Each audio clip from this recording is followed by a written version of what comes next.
¿Cómo andan, queridos teólogos, queridas teólogas? Vamos al último de los sacramentos, el sacramento del matrimonio, un sacramento que es bastante común, muchísimo más común obviamente que el sacramento del orden sagrado. Vamos a ver qué significa el matrimonio en el plan de Dios, vamos a ver cuáles son los requisitos para poder acceder al matrimonio cristiano, quiénes son los ministros del sacramento. En eso vamos a tener una diferencia particular en relación o en contraste con el resto de los sacramentos. Vamos a ver que los ministros no son los ministros que nosotros veníamos diciendo. Vamos a ver cuáles son sus efectos, para qué uno se casa en algún punto por iglesia.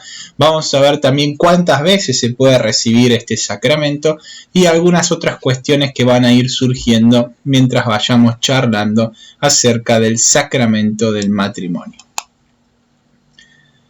Vayamos acá. Perfecto.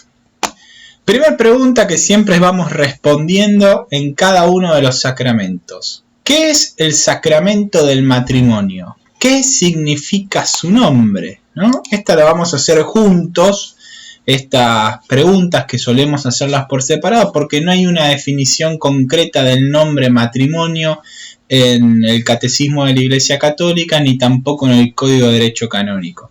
Esta pregunta de qué significa su nombre, sobre todo en el cuadro que estamos haciendo, se puede responder con este mismo artículo que vamos a ver, con este mismo canon, mejor dicho, del Código de Derecho Canónico, ¿no? Son dos preguntas que se pueden responder en una, en algún punto.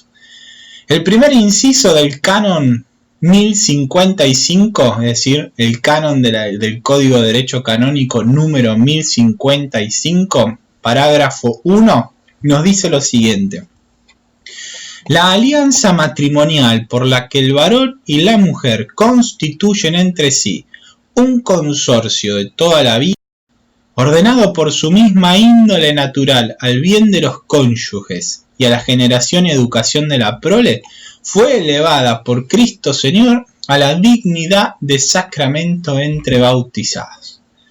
Recuerden siempre que los primeros números, el 1055 es uno de los primeros, si no el primero de los números que aparecen en el Código de Derecho Canónico con respecto al sacramento del matrimonio, siempre nos van a hablar de la naturaleza, de la condición, van a responder la pregunta ¿qué es tal cosa?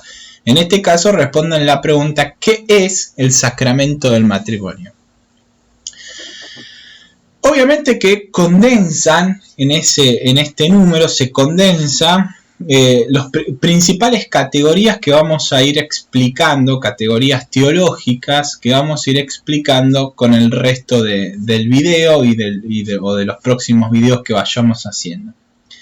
En principio nos habla de que obviamente es un sacramento entre bautizados, ¿no? Por lo tanto, los que se casan, los que contraen matrimonio, deben estar bautizados. Ya vamos a ver que hay algunas excepciones a esta cuestión. Son excepciones muy particulares. Se va a hablar de matrimonios mixtos o de matrimonios en algún punto.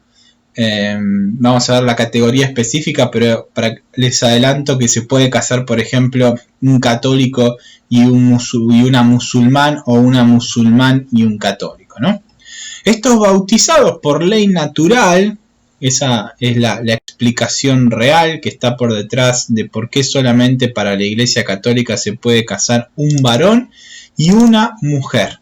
Es decir, tienen que ser bautizados en principio, ya vamos a ver las excepciones, con que sea un varón y una mujer. Este varón y esta mujer van a establecer lo que se llama una alianza matrimonial. Una alianza matrimonial. Vamos a decir algo más a continuación del término alianza para poder entender de qué se trata en realidad el matrimonio. ¿Cuál es la finalidad de este matrimonio? ¿Para qué se casa una persona? Bueno, dice, ordenado por su misma, el sacramento está ordenado por su misma índole natural, ¿a qué? Al bien de los cónyuges y a la generación y educación de la prole. Es decir, bautizado, varón, mujer, establecen una alianza matrimonial. ¿Para qué? Para el bien de sí mismos, es decir, para el bien de la pareja, y para la generación y educación de la prole, ¿no? Para la reproducción, por así decirlo, de la especie humana y para la educación de los hijos en la fe cristiana. Esa es como la base súper básica de lo que es el sacramento del matrimonio. Vamos a profundizar algunas de estas cuestiones para entender el sentido profundo, porque desde esta perspectiva uno podría decir que simplemente es una cuestión de índole más bien cultural, ¿no? O sea, nos casamos porque culturalmente está establecido que hay que casarse o contraer matrimonio de esta forma particular. Vamos a ver que en realidad el sentido, por ejemplo, el término alianza va a ser una clave interpretativa específica, muy profunda, que nos va a ayudar a entender un sentido más amplio o más religioso, teológico del matrimonio, ¿no? El verdadero sentido del matrimonio. Dice, las propiedades esenciales de esta unión, antes de pasar al tema de la alianza, las propiedades esenciales de este matrimonio son dos, básicamente. La unidad y la indisolubilidad, ¿no? Es uno, el matrimonio, se da la unidad entre el esposo y la esposa, es decir, pasan a ser como, en términos bíblicos, una sola carne, una sola persona, entre comillas. Y a su vez también esa unidad que se da entre el esposo y la esposa es indisoluble, es decir, no se lo puede disolver. Lo que Dios ha unido no lo pueden separar los seres humanos ni tampoco la Iglesia. Se puede prestar a confusión, ya lo vamos a ver con un poco más de detalle, porque muchas veces uno ve en la práctica, en la realidad o en los medios de comunicación que hay personas que se vuelven una vez más a casar por iglesia.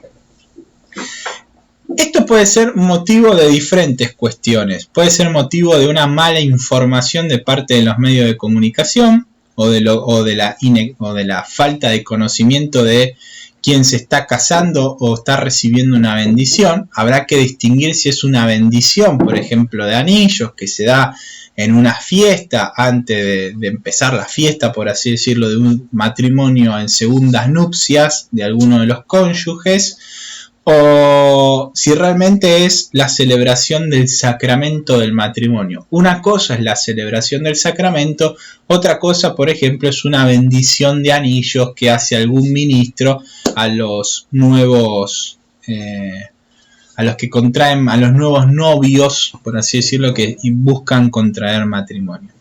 Uno se celebra el sacramento propiamente dicho y el otro es una bendición.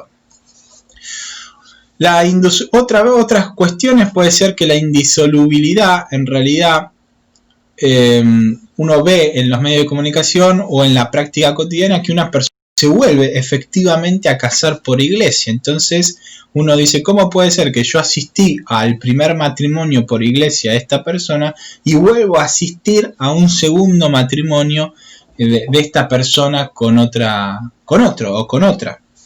La respuesta puede ser dos cuestiones, porque enviudó, básicamente, y enviudó y por lo tanto se disuelve el matrimonio porque la muerte termina disolviéndolo, o la otra cuestión es que en realidad nunca canónicamente y teológicamente realmente se haya consolidado o se haya llevado a cabo el matrimonio anterior.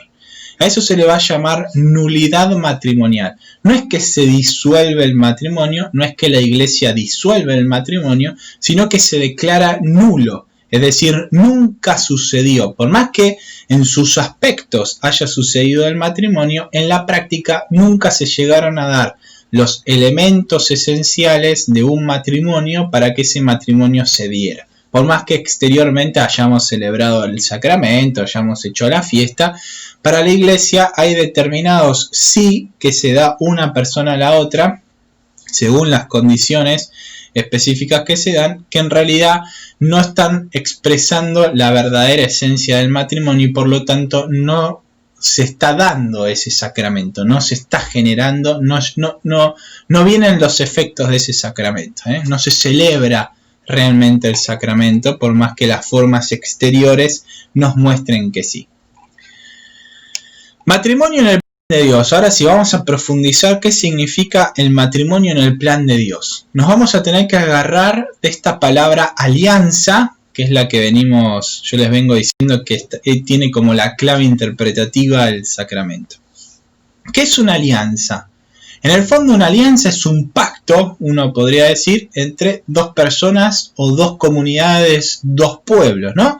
Básicamente uno podría decir que hay un grupo o una persona de un lado, un grupo y otra persona de otro lado, que deciden hacer una alianza donde se establecen determinados comportamientos comunes, derechos, obligaciones de cada una de las partes, y se establece también algunas cláusulas de que esa alianza se rompe si en algún punto alguno de los dos comete determinados actos, o lleva a cabo determinados incumplimientos de los derechos o de la defensa de las obligaciones o promoción de las obligaciones de los demás.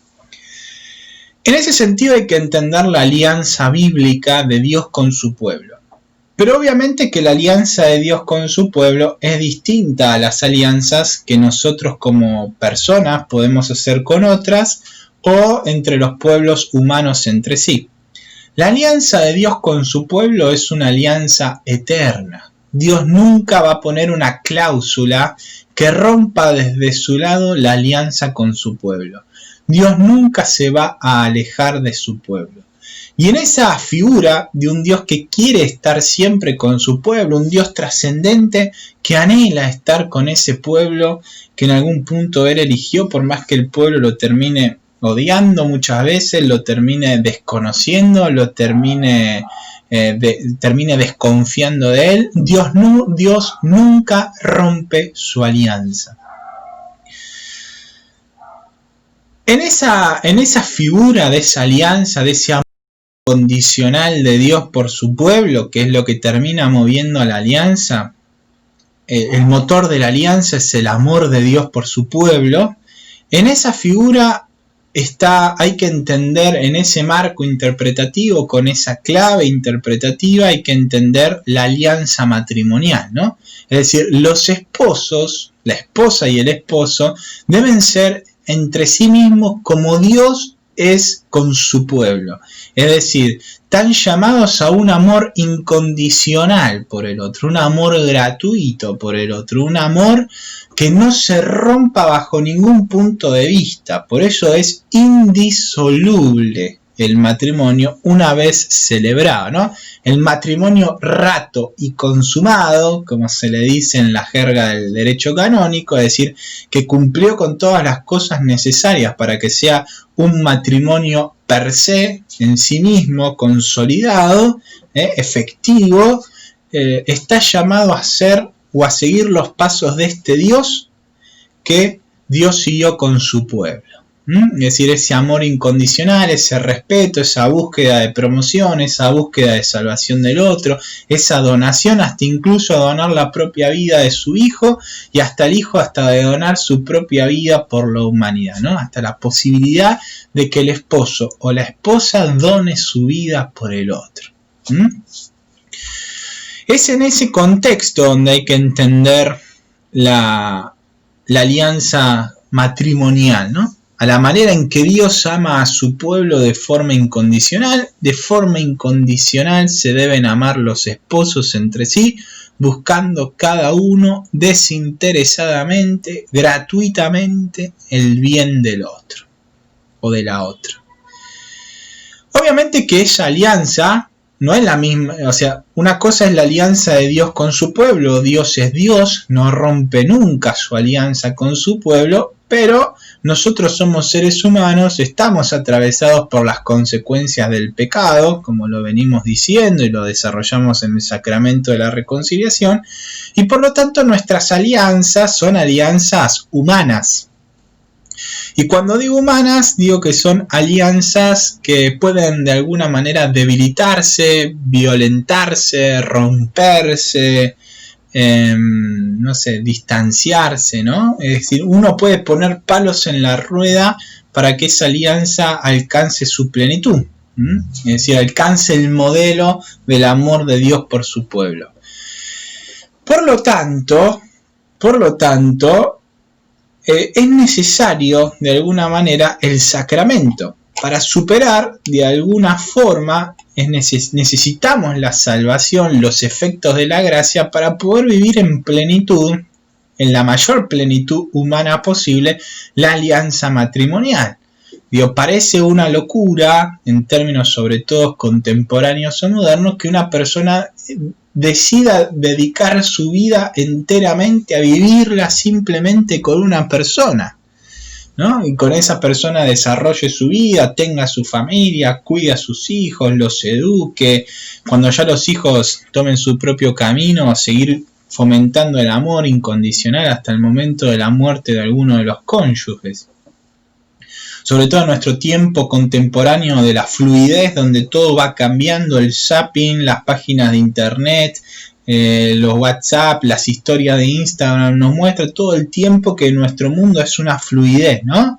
Es decir, va corriendo. Lo importante es que corra, no lo estático, no la imagen que quede para siempre, no las relaciones que queden para siempre. Entonces, en ese contexto parece como que el matrimonio es algo anticuado, es una cuestión cultural. El matrimonio desde la perspectiva cristiana es el gran desafío de la alianza, ¿no? Aprendiendo a vivir con la otra persona, ese amor incondicional, vamos descubriendo también el amor incondicional de Dios. En el amor incondicional que la otra persona le tiene, el esposo a la esposa y la esposa al esposo, va descubriendo también el amor incondicional que Dios le tiene a la humanidad, que le tiene a su pueblo. De alguna manera, desde una perspectiva ya así cristológica, es decir, la necesidad de la salvación, de que alguien nos ayude a vivir ese vínculo matrimonial, de alguna manera el esposo tiene que ser otro Cristo para la esposa y la esposa tiene que ser otro Cristo para el esposo. De alguna manera tienen que ser como transparentes. En algún punto deben transparentar a Cristo, ser como de alguna manera, en algún punto se tienen que convertir en imagen de Cristo para el otro, ¿no? En servidores del otro, en un amor incondicional por el otro, incluso un amor incondicional capaz de dar la vida por el otro. Obviamente que no entran en el plan de Dios la violencia, obviamente que no entra en el plan de Dios el divorcio, ya lo vamos a ver, no entra en el plan de Dios el engaño, no entra en el plan de Dios la infidelidad, no entra en el plan de Dios la mentira dentro del matrimonio, ¿no? Un matrimonio donde debemos vivirlo a la manera en que Dios vive su amor por su pueblo. ¿Quién puede recibir el sacramento del matrimonio? Bueno, ya lo dijimos, ¿no? En el primero de los puntos, es decir, aquel bautizado, varón o mujer, que decide libremente y que decide en conciencia, sabiendo lo que está celebrando, establecer una alianza matrimonial mediante el consentimiento, ¿no? Dándole el sí quiero a la otra persona. Les decía que había casos excepcionales donde no necesariamente eran bautizados católicos ambas partes.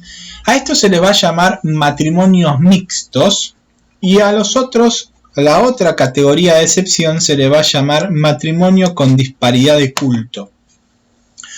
Para que simplemente lo sepan, los matrimonios mixtos son aquellos que se celebran entre un bautizado católico y un bautizado no católico.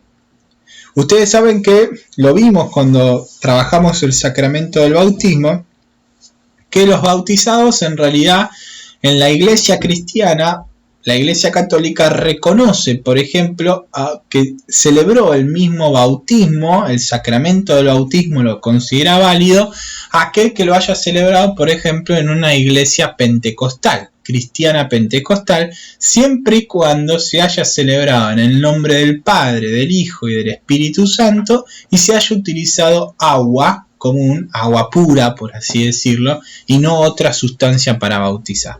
Se le pide simplemente al momento de en caso de que quiera ingresar a la vida católica, a una profesión de fe, y nada más. No se lo vuelve a bautizar a la persona, ¿no? El bautismo imprime carácter, si recibe solo una sola vez en la vida.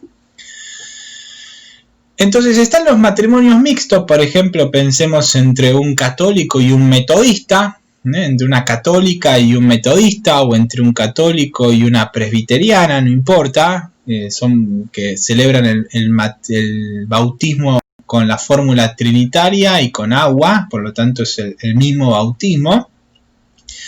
Pero a su vez también se dan aquellos matrimonios que se llaman culto, donde uno es católico y el otro no es bautizado ni en la Iglesia Católica ni tampoco en las otras iglesias cristianas que celebran el sacramento a la manera en que lo hace la católica.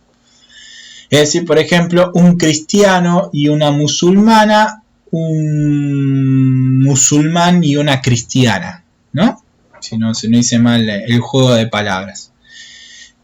Según el derecho vigente, es decir, el Código de Derecho Canónico, un matrimonio mixto necesita para su licitud el permiso expreso de la autoridad eclesiástica, ¿no? Todos los casos excepcionales van a necesitar el permiso de la autoridad eclesiástica, es decir, del obispo. En el caso segundo, de la disparidad de cultos, se requiere una dispensa expresa del obispo para poder celebrar el matrimonio, ¿no? Eso es un tema del Código de Derecho Canónico. ¿Por qué esta cuestión de pedir permisos especiales o por qué de tener como el consentimiento del obispo o una dispensa del obispo en el caso de la disparidad de culto? Porque obviamente el matrimonio incluye derechos e incluye también obligaciones. La vida de fe incluye derechos e incluye obligaciones. Por lo tanto, de alguna manera se tiene que garantizar que el esposo católico o católica pueda seguir celebrando y viviendo su vida de fe, ¿no? Entonces se puede permitir el hecho de que se casen con otro cristiano no católico o con otro miembro de otra religión, pero siempre y cuando se garantice o se sientan garantizadas las posibilidades de que el católico o la esposa católica puedan seguir viviendo su vida de fe sin ningún impedimento en ese sentido. La edad básica que se considera por Código de Derecho Canónico, por una cuestión de entender que la persona tiene la edad suficiente como para poder contraer matrimonio desde la perspectiva religiosa. Otra cosa será lo civil, el orden de lo civil va por otro lado. A nivel religioso va a decir el Código de Derecho Canónico en el número 1083, parágrafo 1, no puede contraer matrimonio válido el varón antes de los 16 años de edad cumplidos, ni la mujer antes de los 14 también cumplidos. Es una forma de garantizar, de alguna manera, de ponerle un piso a la edad de conciencia suficiente para el matrimonio. Obviamente esto puede ser debatible porque es cultural, ¿no? Pero lo que está establecido hoy en día en el Código de Derecho Canónico es esto. ¿Puede la Conferencia Episcopal establecer una edad superior para la celebración lícita del matrimonio? Sí, correcto. La Conferencia Episcopal de cada país puede establecer que de los 16 se pase a los 18, a los 20 o a la edad que se considere pertinente. Nunca puede bajar de ese piso. ¿Cuál es el camino para celebrar ese sacramento? Vamos a responder esta pregunta en el próximo video, así no se hacen tan largos. Vamos a responder cuál es el camino o el proceso para celebrar el sacramento del matrimonio.